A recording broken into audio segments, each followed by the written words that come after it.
ಮತ್ತೊಮ್ಮೆ ಬೇಲು ಜೈಲು ವಿಶೇಷ ಕಾರ್ಯಕ್ರಮಕ್ಕೆ ಸ್ವಾಗತ. ಯಾರಿಗೆ ಬೇಲಾಗುತ್ತೆ, ಯಾರಿಗೆ ಜೈಲಾಗುತ್ತೆ ಅನ್ನೋದ್ರ ಬಗ್ಗೆ ಚರ್ಚೆಯನ್ನು ನಾವು ಆರಂಭಿಸೋಣ. ದಯಾನಂದ್ ಅವರೇ, ಈಗ ಕಟ್ಟಾ ಸುಬ್ರಹ್ಮಣ್ಯ ನಾಯ್ಡು ಈಗಾಗಲೇ ಜೈಲು ಪಾಲಾಗಿದ್ದಾರೆ, 2 ರಾತ್ರಿ ಕಳೆದಿದ್ದಾರೆ. ಇದರ ಜೊತೆಗೆ ಇವತ್ತು ಮತ್ತೆ ಒಂದು ಹೈಕೋರ್ಟ್ಗೆ ಜಾಮೀನು ಅರ್ಜಿ ಕೂಡ ಸಲ್ಲಿಸಿದ್ದಾರೆ. ಆ ಒಂದು ಜಾಮೀನು ಅರ್ಜಿಯ ವಿಚಾರಣೆ ಕೂಡ ಇವತ್ತು ಬರಲಿದೆ. ಹಾಗಾದ್ರೆ ಏನ್ ಆಗಬಹುದು ಅಂತ ಅನ್ಸುತ್ತೆ? ಸಾಕಷ್ಟು ದಿನಗಳಿಂದ ಅವರು ಜಾಮೀನಿನ ಅರ್ಜಿ ವಿಚಾರಣೆ ನಡೀತಾನೆ ಇತ್ತು, ಆದರೆ ತಿರಸ್ಕರಿಸಿದ ನಂತರ ಈಗ ಜೈಲು ಪಾಲಾಗಿದ್ದಾರೆ. ಏನಾಗಬಹುದು ಅಂತ ಹೇಳ್ತಾರೆ? ಮುಖ್ಯವಾಗಿ ನೋಡಿ, ನಮಗೆ ಸಿಕ್ಕಿರುವಂಥ ಮಾಹಿತಿ 1751ನೇ ಇಸ್ವಿಯಲ್ಲಿ ಕಟ್ಟಾ ಸುಬ್ರಹ್ಮಣ್ಯ ನಾಯ್ಡು ಅವರು ಹುಟ್ಟಿದ್ದಾರೆ ಅಂತ ಇದು ಮಾಹಿತಿ. ಇದು ಒರಿಜಿನಲ್ ಡೇಟ್ ಆಫ್ ಬರ್ತಾ ಅನ್ನೋದು ನಮಗೆ ಸಂಕ್ಷಿಪ್ತವಾಗಿ ಗೊತ್ತಿಲ್ಲ ಅಂತಲೇ ಹೇಳ್ತೇನೆ. ಕಾರಣ ಅಂದರೆ ಮಾಹಿತಿ ಸಿಕ್ಕಿದ್ರ ಮೇಲೆ ನಾವು ಜ್ಯೋತಿಷಿಗಳು ಮಾತಾಡ್ತೇವೆ. ಈ ಜೈಲು ಅನ್ನೋದನ್ನು ಮೊದಲಿಗೆ ನಾವು ಜ್ಯೋತಿಷ್ ಶಾಸ್ತ್ರದ ಉಲ್ಲೇಖವನ್ನು ನೋಡಬೇಕಾಗ್ತದೆ. ಯಾರಿಗೊಬ್ಬನಿಗೆ ಜೈಲಾಗ್ತದೆ, ಯಾಕಾಗ್ತದೆ ಅನ್ನುವಂಥ ವಿಚಾರ. ಯಾರಿಗೆ 12ನೇ ಮನೆಯ ಅಧಿಪತಿ ಅಥವಾ ಶನೇಶ್ವರ ಅಥವಾ ರಾಹು ಅಥವಾ ಮಂಗಳ ಅಥವಾ ರವಿ ಕೆಟ್ಟಿರ್ತಾನೆ ಜಾತಕದಲ್ಲಿ, ಅವರಿಗೆ ಈ ಸೆರೆಮನೆ ವಾಸ ಅಂತ ಹೇಳ್ತಾರೆ. 12ನೇ ಮನೆ ಅಧಿಪತಿ ಅಂತಂದರೆ ದ್ವಾದಶಾಧಿಪತಿಯನ್ನು ನಾವು ಬಂಧನ ಯೋಗ ಅಂತ ಕರಿತೇವೆ. ಸೊ ಶಯನ ಅಂತ ಹೇಳೋದು, ಮಲಗದಿಲ್ಲಪ್ಪ ಏನು ಅಂತಂದರೆ ಸೆರೆಮನೆಯಲ್ಲಿ ಮಲಗ್ತಾನೆ ಅನ್ನುವಂಥ ಒಂದು ವಿಚಾರ ಇದೆ. ಸೊ ಈ ವಿಚಾರದಲ್ಲಿ, ಈ ನಿಟ್ಟಿನಲ್ಲಿ ನಾವು ಕಟ್ಟಾ ಸುಬ್ರಹ್ಮಣ್ಯ ಅವರ ಜಾತಕವನ್ನು ತೆಗೆದುಕೊಂಡಾಗ, ಈಗ ಅವ್ರು ಹುಟ್ಟಿರುವಂಥದ್ದು ಕೃತಿಕಾ ನಕ್ಷತ್ರಕ್ಕೆ ಅಷ್ಟಮ ಶನಿ ಯೋಗ ಅಂತ ಕರಿತೇವೆ ನಾವು, ಮತ್ತು ಕಂಟಕ ಶನಿ ಆಗಿದೆ ಅವರ ಮಗನ ವಿಚಾರದಲ್ಲಿ. ಹಾಗಾಗಿ ಅಷ್ಟಮ ಶನಿ ಪ್ಲಸ್ ಕಂಟಕ ಶನಿಗಳು ಒಮ್ಮೆ ಮನೆಯಲ್ಲಿ ಯಾರಿಗೆ ಬಂದಿದ್ದೇ ಆದರೆ ಅವರು ಸಂಕಷ್ಟಗಳನ್ನು ಎದುರಿಸಬೇಕು ಅನ್ನುವಂಥದ್ದು ಜ್ಯೋತಿಷಾಸ್ತ್ರ ಹೇಳುತ್ತೆ. ಮತ್ತು ಸೆರೆಮನೆ ಯಾಕೆ ಅನ್ನೋಂಥ ಪ್ರಶ್ನೆ ಬರ್ತದೆ. ಸಂಕಷ್ಟಗಳು ಬೇರೆ, ಆದರೆ ಸೆರೆಮನೆ ವಾಸ ಬೇರೆ. ಈ ಸಂಕಷ್ಟಗಳ 100 ಪಟ್ಟು ಹೆಚ್ಚು ಈ ಸೆರೆಮನೆ ವಾಸ ಅಂತ ಹೇಳುವಂಥದ್ದು. ಸೊ ಇಲ್ಲಿ ಏನಾಗ್ತದೆ ಅಂತಂದರೆ, ಸ್ವಾಮಿಗಳಿಗೆ ಕಟ್ಟಾ ಸುಬ್ರಹ್ಮಣ್ಯ ನಾಯ್ಡು ಅವರಿಗೆ ಬೃಹಸ್ಪತಿ ಮತ್ತು ಶನೇಶ್ವರರು ಸಮಸಪ್ತಕದಲ್ಲಿ ಇರ್ತಾರೆ. ನ್ಯಾಯಾಂಗ ತನಿಖೆ ಅಂತ ಹೇಳ್ತೇವೆ. ಯಾರಿಗೆ ಬೃಹಸ್ಪತಿ ಮತ್ತು ಶನಿ ಒಟ್ಟೊಟ್ಟಿಗೆ ಇರ್ತಾರೆ, ಸಪ್ತಮ ಅಂತ ಅಂದರೆ 7ರಲ್ಲಿ ಇದ್ದಾಗ, 180 ಡಿಗ್ರೀಸ್ ಅಪೋಸಿಷನ್ಸ್ ಅಲ್ಲಿ ಇದ್ದಾಗ ಧರ್ಮದಿಂದ ಇವರಿಗೆ ತೊಂದರೆಗಳಿದೆಯಪ್ಪ ಅಂತ ಹೇಳುವಂಥದ್ದು.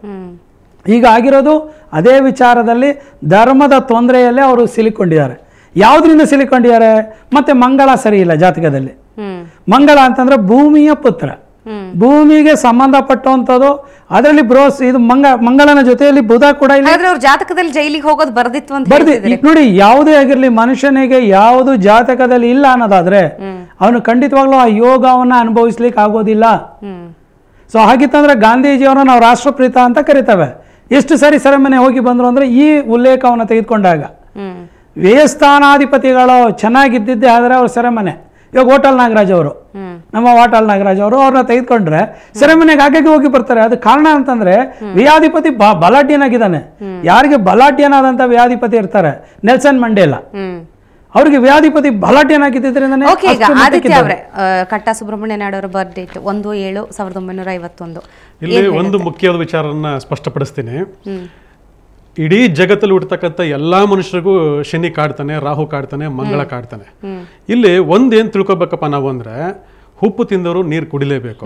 ಹಾಗೆ ಯಾರು ಅನ್ಯಾಯ ಅಕ್ರಮಗಳನ್ನ ಮಾಡ್ತಾರೆ, ಮೋಸ ವಂಚನೆನ ಮಾಡ್ತಾರೆ, ದಗ ಮಾಡ್ತಾರೆ, ಇನ್ನೊಬ್ಬರನ್ನ ಹಾಳು ಮಾಡ್ತಾರೆ, ಕೊಲೆ ಮಾಡ್ತಾರೆ, ಇಂಥವ್ರಿಗೆ ಶನಿ ಆಯಾ ಟೈಮಿಗೆ ಅವನು ಬಂದಂಥ ಒಂದು ದಶಾಭಕ್ತಿ, ಆ ದಶೆನಲ್ಲಿ ಶಿಕ್ಷೆ ಕೊಟ್ಟು ಹೋಗ್ತಾನಂತೆ.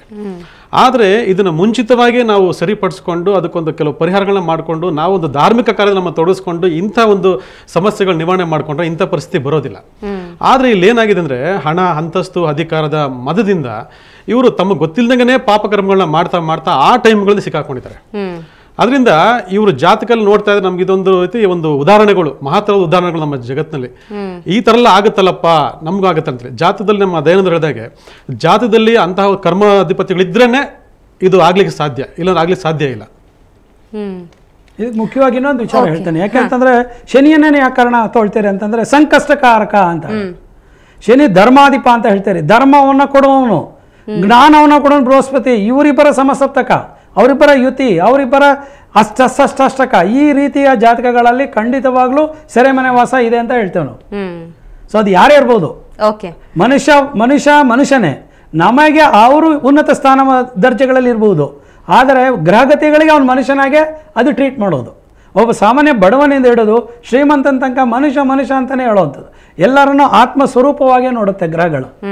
ಸೊ ಆತ್ಮ Okay, ಯಾವುದು? ಈಗ ಹೇಳಿ. ಮಾಜಿ ಸಿಎಂ ಯಡಿಯೂರಪ್ಪನವರ ವಿಷಯಕ್ಕೆ ಬರೋಣ. ಅವ್ರದ್ದು Okay. 27 ಫೆಬ್ರವರಿ 1943 ಹೌದು. ಬರ್ತ್ ಡೇಟ್. ನಿಜ. ಈಗಾಗಲೇ ಸಿಎಂ ಪಟ್ಟ ಕಳೆದುಕೊಂಡಿದ್ದಾರೆ. ಇದ್ರ ನಿಜ. ಜೊತೆಗೆ ಒಂದು ಕಡೆ ಲೋಕಾಯುಕ್ತ ವಿಶೇಷ ನ್ಯಾಯಾಲಯ ಸಮನ್ಸ್ ಜಾರಿ ಮಾಡಿದೆ. ಅಷ್ಟೇ ಅಲ್ಲ, ಭೂಮಿ ಡಿನೋಟಿಫಿಕೇಶನ್ ಬಗ್ಗೆ ಇನ್ನೊಂದಂದ್ರೆ ದತ್ತ ಅವರು ಸಲ್ಲಿಸಿದಂತಹ ಒಂದು ಖಾಸಗಿ ಮೊಕದ್ದಮೆ, ಅದರಲ್ಲೂ ಕೂಡ ಅವರ ವಿರುದ್ಧ FIR ದಾಖಲಿಸಿ ತನಿಖೆ ಕೈಗೊಳ್ಳಬೇಕು ಅಂತ ಹೇಳಿದ್ದಾರೆ. ಸೊ ಯಾವ ರೀತಿ ಇದೆ ಅವರ ಗ್ರಹಗತಿಗಳು? ನೋಡಿಮ್ಮ, ಇಲ್ಲಿ ಮುಖ್ಯವಾಗಿ BSY ಮೊದಲಿಗೆ ನೇಮ್ ನಂಬರ್ ಅನ್ನ ಅವ್ರು ಚೇಂಜ್ ಮಾಡ್ಕೊಂಡ್ರು. ಯಡಿಯೂರಪ್ಪ ಹೋಗಿ ಯಡಿಯೂರಪ್ಪ ಆದದ್ದು. ಅಲ್ಲಿ ಏನಾಯ್ತು, ಅವರ ಗುಣಗಳು ಮಾನಸಿಕವಾಗಿ ತುಂಬಾ ಗಟ್ಟಿ, ಅದರಲ್ಲಿ ಅಡಮೆಂಟ್ ಅಂತ ಹೇಳ್ತೇನೆ, ಅಗ್ರೆಸಿವ್ ಅಂತ ಹೇಳ್ತೇನೆ. ನಾನು ಏನ್ ಮಾಡ್ರೇನು ನಡೆಯುತ್ತೆ ಅನ್ನೋಂಥದ್ದು ಆ ನೇಮಿನ ಕರ್ತವ್ಯ. ಒಂದನೇ ಪಾಯಿಂಟ್. ಎರಡನೇ ಪಾಯಿಂಟ್ ಏನಾಗ್ತದೆ ಅಂದ್ರೆ, ಅವರ ವಿಚಾರ ನಾನು ಮಾತಾಡಿದೆ, ಕ್ಷಮೆ ಇರಲಿ ನಿಮ್ಮ. ಸೊ ಎರಡನೇ ವಿಚಾರ ಏನಂತಂದ್ರೆ, ಜ್ಯೇಷ್ಠ ನಕ್ಷತ್ರದಲ್ಲಿ ಹುಟ್ಟಿರುವಂತವ್ರು, ಅವರಿಗೆ ಬುಧ ಮತ್ತು ಮಂಗಳನ ಉಚ್ಚ ಸ್ಥಿತಿ ಮತ್ತು ಬುಧನ ಸಂಯೋಗ. ಈ ಮಂಗಳ ಮತ್ತು ಬುಧ ಅಂತಂದ್ರೆ ಬದ್ಧ ವೈರಿಗಳು ಅವರು. ಸೊ ಈ ಬದ್ಧ ವೈರಿಗಳನ್ನ ರಾಕ್ಷಸ ಸುರ ಮತ್ತು ಅಸುರರ ತರ ಅದು. ಅಂತವರು ಆ ಜಾತಕದಲ್ಲಿ ಇರುವಂತಹ ಒಂದು ಸಂಯೋಗದಿಂದ ಭೂಮಿಯ ವಿಚಾರದಲ್ಲಿ ಅವ್ರು ಏನೇ ಮಾಡಲಿ ಇದಲ್ಲ, ಇಷ್ಟಕ್ಕೆ ನಿಲ್ಲಲ್ಲ ಇದು. ಅವರು ಭೂಮಿಗೆ ಯಾವುದೋ ಒಂದು ಸಹಿ ಹಾಕಿದ್ರು ಕೂಡ ಅದು ನಿಲ್ಲುತ್ತೆ. ಅದು ಅವರಿಗೆ ಮುಂದೆ ಹೋಗೋದಿಲ್ಲ. ಯಾರೋ XYZ ಇವ್ರು ಕೊಟ್ಟಿದ್ರು ಕೂಡ ಅದು ಅಪ್ಲಿಕೇಶನ್ ರಿಜೆಕ್ಟ್ ಆಗ್ತದೆ ಅಂತ ಹೇಳಲಿಕ್ಕೆ ಇಷ್ಟಪಡ್ತೇನೆ ಈ ದಿನ. ಕಾರಣ ಏನಂದ್ರೆ, ಭೂಮಿಗೆ ಸಂಯೋಗದಲ್ಲಿ ಯಾವುದಾದ್ರು ಯಡಿಯೂರಪ್ಪ ಅವರು ಸೈನ್ ಮಾಡಿರ್ತಾರೆ, ತೆಗೆದುಕೊಂಡಿರ್ತಾರೆ, ಮಾರಿರ್ತಾರೆ, ಅಥವಾ ಡಿನೋಟಿಫಿಕೇಶನ್ ಮಾಡಿರ್ತಾರೆ. ಅದೆಲ್ಲ ಖಂಡಿತವಾಗ್ಲೂ ಕೋರ್ಟ್ ಮೊಕದ್ದಮೆಗೆ ಬರುತ್ತೆ. ಆ ನಂಬರ್ಗಳನ್ನು ನೀವು ನೋಡ್ತೀರಿ. ಕಾರಣ ಏನಂದ್ರೆ, ಬುಧ ಮತ್ತು ಮಂಗಳ ಅಂದ್ರೆ ಕೋರ್ಟ್ ವ್ಯಾಜ್ಯ ಅಂತ. ಬುಧ ಮಂಗಳ ಯಾರಿಗೆ ಸಂಯೋಗ ಆಗ್ತದೆ ಅವರು ಕೋರ್ಟಿಗೆ ಹೋಗ್ಲೇಬೇಕು, ಕೋರ್ಟಲ್ಲಿ ನಿಲ್ಲೇಬೇಕು, ಕೋರ್ಟನ್ನು ಅವರು ಪಾಲನೆ ಮಾಡಬೇಕು. ಅವರು ಇವ್ರು ಇರ್ಬೋದು, CM ಇರ್ಬೋದು, PM ಇರ್ಬೋದು, ದಟ್ ಈಸ್ ಡಿಫರೆಂಟ್. ಸೊ ಆದ ಕಾರಣದಿಂದ ಅವ್ರಿಗೂ ಸಮಸ್ಯೆಗಳಿದೆ ಅಂತ ಹೇಳಲಿಕ್ಕೆ ಇಷ್ಟಪಡ್ತೀನಿ. ಎಲ್ಲಿವರೆಗೂ ಸಮಸ್ಯೆ ಇದೆ ಅಂತ ಹೇಳ್ತೀರಿ? ಯಾಕಂದ್ರೆ ಈಗ ಸೆಪ್ಟೆಂಬರ್ 3 ತನಿಖೆ ನಡೆಸಿ ವರದಿ ಕೊಡಬೇಕು ಅಂತ ಹೇಳಿದ್ದಾರೆ. ಹಾಗಾದ್ರೆ ಅವ್ರು ಎಲ್ಲಿವರೆಗೂ ಈ ಗ್ರಹಚಾರ ನೋಡಿ, ಮಾರ್ಚ್ 12ನೇ ತಾರೀಕಿಂದ 2011 ಮಾರ್ಚ್ 12ನೇ ತಾರೀಕಿಂದಾನೇ ಅವರಿಗೆ ಸಮಯ ತುಂಬಾ ಕೆಟ್ಟದಾಗಿ ಪರಿವರ್ತನೆ ಆಗ್ತಿತ್ತು. ಇಲ್ಲ ಅಂತಂದ್ರೆ ಇಷ್ಟೆಲ್ಲ ನೀವೇ ನೋಡಿ ರಾಜಕೀಯದ ಒಂದು ಇದು ವ್ಯವಸ್ಥೆಗಳನ್ನು. ಸೊ ಇದು ಎಲ್ಲಿವರೆಗೂ ಅಂತಂದ್ರೆ, ನವೆಂಬರ್ 24ನೇ ತಾರೀಕುವರೆಗೂ ಇವರು ಈ ಸಂಕಷ್ಟದಿಂದ ಹೊರಬರ್ಲಿಕ್ಕಾಗಲ್ಲ. ಇದು ಹೆಚ್ಚಾದಾಗ ಅವ್ರು ಪೂಜೆ ಪುನಸ್ಕಾರಗಳು ಹೆಚ್ಚಾಗಿ ಮಾಡ್ಕೊಳ್ತಿರ್ತಾರೆ. ಸೊ ಇದು ಹೆಚ್ಚಾದಾಗ ಸೆರೆಮನೆ ವಾಸನೂ ಇದೆ ಅನ್ನೋದು ಇಲ್ಲಿ ಜಾತಕದಲ್ಲಿ ಇದೆ. ಓಕೆ, ಈಗ ಆದಿತ್ಯ ಅವರೇ, ಯಡಿಯೂರಪ್ಪ ಅವರ ವಿಷಯಕ್ಕೆ ಬಂದಾಗ ಈ ಸಂಖ್ಯಾಶಾಸ್ತ್ರ 27 ಅನ್ನುವಂಥದ್ದು ಬಹಳ ಕಾಡುವಂಥದ್ದು. ಈಗಲೂ ಕೂಡ ಇದೆ, 27ಕ್ಕೆ ಅವರಿಗೆ ಹಾಜರಾಗಬೇಕು ಅಂತ ಸಮನ್ಸ್ ಜಾರಿ ಮಾಡಿದೆ. ಧರ್ಮಸ್ಥಳದಲ್ಲಿ ಆಣೆ ಪ್ರಮಾಣ ಮಾಡಬೇಕಾಗಿದ್ದು ಕೂಡ 27. ಸೊ ಈ 27 ಯಾಕೆ ಅವರು ಅಷ್ಟು ಬೆನ್ನು ಬಿಡ್ತಾ ಇಲ್ವಾ? ನೋಡಿ, 27ನೇ ಸಂಖ್ಯೆಗೆ 2 + 7 9 ಅಂತ ಹೇಳ್ತೀವಿ. ಅಂದ್ರೆ ನವಗ್ರಹ ಅಂದ್ರೆ 9ನೇ ಗ್ರಹ ಅಂತ ಹೇಳ್ತೀವಿ. ಈ 9 ಗ್ರಹ ಅಂತಕ್ಕಂಥದ್ದು ಯಾವಾಗ್ಲೂ ಒಂದು ತಿಳ್ಕೊಳ್ಳಿ, ಇದನ್ನ ವಾರಿಯರ್ ನಂಬರ್ ಅಂತ ಹೇಳ್ತೀವಿ ನಾವು. ಅಂದ್ರೆ ಯುದ್ಧ ಗ್ರಹ ಅಂತ ಹೇಳ್ತೀವಿ. ಅಂದ್ರೆ ಯಾರು ಈ 9, 18, 27 ತಾರೀಕಿನ ಹುಟ್ಟಿರ್ತಾರೆ, ಬೈ ಬರ್ತಿಂದನೇ ಅವ್ರಿಗೆ ಉಚ್ಚ ಸ್ಥಾನಲಿರ್ತಕ್ಕಂಥ ಮಂಗಳ ಯಾವಾಗಲೂ ಅವ್ರಿಗೆ ಹೋರಾಟ ಜೀವನವನ್ನೇ ಕೊಡ್ತಾನೆ. ಅಂದರೆ ಪ್ರತಿ ಕ್ಷಣ ಪ್ರತಿದಿನ ಅವ್ರು ಒಂದು ಕಡೆ ಕೂರಲ್ಲ, ನಿಲ್ಲಲ್ಲ, ಯಾವಾಗಲೂ ಹೋರಾಟ ಮನೋಭಾವನೆ ಇರುತ್ತೆ ಅವರಲ್ಲಿ. ಆದರೆ ನಮ್ಮ ಮಾನ್ಯ ಯಡಿಯೂರಪ್ಪನವ್ರ ಬಗ್ಗೆ ಹೇಳಬೇಕಂದ್ರೆ, ಇವತ್ತು ಒಂದು ವಿಷಯ ನಿಮ್ಮೆಲ್ಲರೂ ಹೇಳ್ತೀನಿ. ಇವತ್ತು ಅವ್ರು ರಾಜೀನಾಮೆ ಕೊಟ್ಟಿದ್ದಾರೆ, ಅವ್ರ ಅಧಿಕಾರದಿಲ್ಲ ಅಂತ ಎಲ್ಲರೂ ಹೇಳ್ತಿದ್ದಾರೆ. ಆದರೆ ಇವತ್ತು ಒಂದು ವಿಷಯ ಹೇಳ್ತೀನಿ, ಪ್ರತ್ಯಕ್ಷವಾಗಿ ಪರೋಕ್ಷವಾಗಿ ಅವರೇ ಈ ರಾಜ್ಯದ ಮುಖ್ಯಮಂತ್ರಿಗಳು. ಹೇಗೆ ಅಂತಂದರೆ, ಇವತ್ತು ಅವರು ರಾಜೀನಾಮೆ ಕೊಟ್ಟಿದ್ರು ಕೂಡ ಅವ್ರದೇ ಆಡಳಿತ ನಡೀತಾ ಇರ್ತಕ್ಕಂಥದ್ದು. ಇವತ್ತು 27 ಸಂಖ್ಯೆ ಅಂತೇಳಿ ಇವತ್ತು ಧರ್ಮಸ್ಥಳ 27 ಅಲ್ಲಿ ಪ್ರಮಾಣ ವಚನ ಮಾಡಿದ್ದು, ಧರ್ಮಸ್ಥಳ ಮಂಜುನಾಥ ಏನೋ ಶಾಪ ಕೊಟ್ಟ ಅಂತೇಳಿ ಎಲ್ಲರೂ ಮಾತಾಡ್ಕೊಳ್ತಾರೆ. ಅದು ತಪ್ಪದು. ಯಾವಾಗಲೂ ಒಬ್ಬ ವ್ಯಕ್ತಿಗೆ ಒಂದು ಸಂಖ್ಯೆ ಅಂತ ಹುಟ್ಟಿದ ಮೇಲೆ ಆ ಸಂಖ್ಯೆ ಅವನನ್ನು ಫಾಲೋ ಮಾಡ್ತಾ ಇರುತ್ತೆ. ಇದು ಜಗತ್ ಪ್ರಸಿದ್ಧ ಆಗೋಗಿದೆ. ನನಗೊಂದು ಸಂಖ್ಯೆ ಫಾಲೋ ಮಾಡುತ್ತೆ, ನಿಮಗೊಂದು ಸಂಖ್ಯೆ ಫಾಲೋ ಮಾಡುತ್ತೆ, ಎಲ್ರಿಗೂ ಒಂದು ಸಂಖ್ಯೆ ಫಾಲೋ ಮಾಡುತ್ತೆ. ಅದರಲ್ಲಿ ಯಡಿಯೂರಪ್ಪ ಹುಟ್ಟಿರೋದು 27ನೇ ತಾರೀಕು. ಅಂದ್ರೆ ಆ 9ನೇ ಗ್ರಹ ಇವ ನಡೀತಾ ಇರೋದು ಅದೇ ದೇಶ ಅವರಿಗೆ, ಮಂಗಳ ಗ್ರಹ, ಮಂಗಳ ದೇಶ ಅಂತ ಹೇಳ್ತೀವಿ. ಈ ಮಂಗಳ ಗ್ರಹ ಸಂಖ್ಯೆ ಅವ್ರನ್ನ ಫಾಲೋ ಮಾಡ್ತಾ ಇದೆ. ಅದೇ ಈ ಧರ್ಮಸ್ಥಳ ನೋಟಿಸ್ ಬಂದಿರತಕ್ಕಂಥದ್ದು, ಲೋಕಾಯುಕ್ತ ನಿಲ್ಲಿಸ್ ಮಾಡ್ತಕ್ಕಂಥದ್ದು, ಇದೆಲ್ಲ ಆ ಒಂದು ಗ್ರಹದ ಒಂದು ಪ್ರಭಾವನೆ. ಓಕೆ, ರೆಡ್ಡಿ ಬ್ರದರ್ಸ್ ವಿಷಯಕ್ಕೆ ಬರೋದಾದ್ರೆ, ರೆಡ್ಡಿ ಬ್ರದರ್ಸ್ ಬಿಜೆಪಿ ಸರ್ಕಾರ ಅಸ್ತಿತ್ವಕ್ಕೆ ಬಂದಾಗ ಹೀರೋಗಳಾಗಿದ್ದಂಥವ್ರು ಈಗ ಪ್ರಭಾವ ಎಲ್ಲ ಕಡಿಮೆ ಆಗಿ 0 ಆಗ್ತಾ ಇದ್ರೆ ಅಂತ. ಈಗ ನೀವೇ ನೋಡಿದ್ರಿ, ವರಮಹಾಲಕ್ಷ್ಮಿ ಹಬ್ಬಕ್ಕೆ ಅವರ ತಾಯಿ, ಅವರ ಪಾಲಿನ ತಾಯಿ ಸುಷ್ಮಾ ಸ್ವರಾಜ್ ಅವರು ಕೂಡ ಬರ್ತಾ ಇಲ್ಲ, ಅವರ ಆಶೀರ್ವಾದ ಇಲ್ಲ ಅನ್ನುವಂಥ ಸಂದೇಶ ಕೂಡ ರವಾನೆ ಆಗ್ತಿದೆ. ಈಗಾದ್ರೆ ಜನಾರ್ದನ ರೆಡ್ಡಿ ಅವರ ಬರ್ತ್ ಡೇಟ್ ನೋಡೋದಾದ್ರೆ 11th January 1967. ಸೊ ಇವರ ಗ್ರಹಗತಿಗಳು ಹೇಗಿದೆ? ಈಗಾಗಲೇ ಸಚಿವ ಸ್ಥಾನದಿಂದ ಕೂಡ ವಂಚಿತರಾಗಿದ್ದಾರೆ. ಈಗಾಗಲೇ ಈ ಒಂದು ಸಂಪುಟದಲ್ಲಿ ಸಚಿವರಾಗೋದೂ ಇಲ್ಲ ಕೂಡ. ಇದರ ಜೊತೆಗೆ ಅವರ ಒಂದು ಈ ಸಾಕಷ್ಟು ಸುಪ್ರೀಂ ಕೋರ್ಟ್ನಲ್ಲಿ ಹಗರಣಗಳಿವೆ, ಮೆಟ್ಟಿಲಿರುವೆ, ಸಾಕಷ್ಟು ಪ್ರಕರಣಗಳು. ಹಾಗಾದ್ರೆ ಏನಾಗಬಹುದು ಅಂತ ಹೇಳ್ತಾರೆ? ನೋಡಿಮ್ಮ, ಇವರು ಹುಟ್ಟಿರುವಂಥದ್ದು, ನೀವು ಕೊಟ್ಟಿರುವಂಥ ಡೇಟ್ ಆಫ್ ಬರ್ತ್ ನನಗೂ ಅದೇ ಸಿಕ್ಕಿರುವಂಥದ್ದು. ಶನಿ ಮಂಗಳ ಯೋಗ ಅಂತ ಹೇಳ್ತಾರೆ. ಒಂದನೇದು. ಎರಡನೇದು ವಕ್ರ, ಗುರುವಿನ ಉಚ್ಚ ಸ್ಥಿತಿ ಇದ್ರೂ ಕೂಡ ಅವನು ವಕ್ರಿ ಆಗಿದ್ದಾನೆ. ಹಾಗಾಗಿ ನ್ಯಾಯಾಂಗಕ್ಕೆ ಇವ್ರು ಹೋಗಲೇಬೇಕು. ಇವರು ಮಾಡಿರೋಂಥ ಆಸ್ತಿಗಳು ಮುಟ್ಟುಗೋಲಾಗುತ್ತೆ ಅಂತ ಹೇಳಲಿಕ್ಕೆ ಇಷ್ಟಪಡ್ತಾನೆ. ಮತ್ತು ಶನಿ ಮಂಗಳ ಯೋಗ ಯಾರಿಗಿರುತ್ತೆ ಅದು ಯುದ್ಧ ಯೋಗ, ಅವ್ರಿಗೆ ಯಾರಿಗೇ ಇರಲಿ ಅದು ಯುದ್ಧ ಯೋಗ ಅಂತ ಹೇಳ್ತಾನೆ. ಮತ್ತು ಕಳೆದ ಎಷ್ಟು ನಾವು ಗಳಿಸಿದ್ದೀರಿ ಅದನ್ನು ಕಳ್ಕೊಳ್ಳುವಂಥ ಸಂದರ್ಭ ಬರುತ್ತೆ. ಏನೆಲ್ಲ ಮಾಡಿದ್ರಪ್ಪ ಇವರು ತುಂಬ ಚೆನ್ನಾಗಿದ್ರು, ಆದರೆ ಏನೋ ಗೊತ್ತಾಗಲಿಲ್ಲ, ಎಲ್ಲ ಕಳ್ಕೊಂಡಿದ್ದಾರೆ ಅನ್ನೋಂಥ ಯೋಗ ಜನಾರ್ದನ್ ರೆಡ್ಡಿ ಅವ್ರದ್ದಿದೆ. ಮತ್ತು ಈಗ ಉತ್ತರಾಷಾಢ ನಕ್ಷತ್ರಕ್ಕೆ ಅವ್ರದ್ದು ಹುಟ್ಟಿರುವಂಥ ಉತ್ತರಾಷಾಢ ನಕ್ಷತ್ರಕ್ಕೆ ಸಮಯ ಅಷ್ಟು ಸೂಕ್ತ ಅಲ್ಲ. ಪ್ರಭಾವವಾದಂಥ ಈಗ ನಡೆಯುವಂಥದ್ದು ರಾಜಕೀಯ ಏರುಪೇರುಗಳೇನು ಅವ್ರು ಹೇಳ್ಕೊಳ್ತಿದ್ದಾರೆ, ಅವರು ಸಂಪುಟದಿಂದ ಕೈ ಬಿಟ್ಟಿದ್ದಾರೆ ಅಂತಂದ್ರೆ ಅವ್ರಿಗೆ ಇಷ್ಟ ಇಲ್ಲ. ಕಾರಣ ಏನು ಅಂತಂದರೆ ದಿನಕ್ಕೆ ನೂರಾರು ಸಮಸ್ಯೆಗಳಿದೆ. ಆ ಸಮಸ್ಯೆಗಳು ಮತ್ತು ಗೊಂದಲಗಳ ನಡುವೆ ಒಂದು ಪಟ್ಟ ಇಟ್ಕೊಂಡು ಓಡಾಡಲಿಕ್ಕಾಗಲ್ಲ, ಪ್ರಶ್ನೆಗಳಿಗೆ ಉತ್ತರ ಕೊಡಲಿಕ್ಕಾಗೋದಿಲ್ಲ. ಆದ ಕಾರಣದಿಂದ ಅವ್ರು ಕೈ ಬಿಟ್ಟಿರ್ತಾರೆ ಅಷ್ಟೇ. ಮತ್ತು ಎರಡನೇ ವಿಚಾರ ಏನು ಹೇಳಲಿಕ್ಕೆ ಇಷ್ಟಪಡ್ತೇನೆ ಅಂತಂದರೆ ಇವ್ರಿಗೂ ಕೂಡ ಸೆಪ್ಟೆಂಬರ್ 18ವರೆಗೂ ಅಷ್ಟು ಒಳ್ಳೆಯ ಸಮಯ ಇಲ್ಲ ಅಂತ ಹೇಳಲಿಕ್ಕೆ ಇಷ್ಟಪಡ್ತೇನೆ. ಏರುಪೇರಿನ ಜೀವನ ಆಗ್ಬೋದು. ಇವರು ಹೊರದೇಶದಲ್ಲಿ ವ್ಯಾಪಾರ ಮಾಡಲಿಕ್ಕೆ ಉನ್ನತವಾದಂಥ ಸ್ಥಾನಮಾನ ಇತ್ತು, ಅದು ಕಳ್ಕೊಂಡಿದ್ದಾರೆ ಅಂತಾನು ಹೇಳಿಕೆ. ಓಕೆ ಆದಿತ್ಯ ಅವರೇ, ಇವರದು ಅಂದ್ರೆ 11/1/1967 ಸಂಖ್ಯೆ ಬರ್ತ್ ನಂಬರ್ 2 ಫೇಡಿಕ್ ನಂಬರ್ 8 ಬರ್ತದೆ. ಬೈ ಬರ್ತಿನವರಿಗೆ ಶನಿ ನೀಚ ಇದೆ ಜಾತಕದಲ್ಲಿ. ಅಂದ್ರೆ ಅವ್ರು ನಡೀತಕ್ಕಂಥ ಜಾತಕ ಬಂದು ಈಗ ದೆಸೆ ಬಂದು ಗುರು ದೆಸೆ ಅಂತ ಹೇಳ್ತೀವಿ.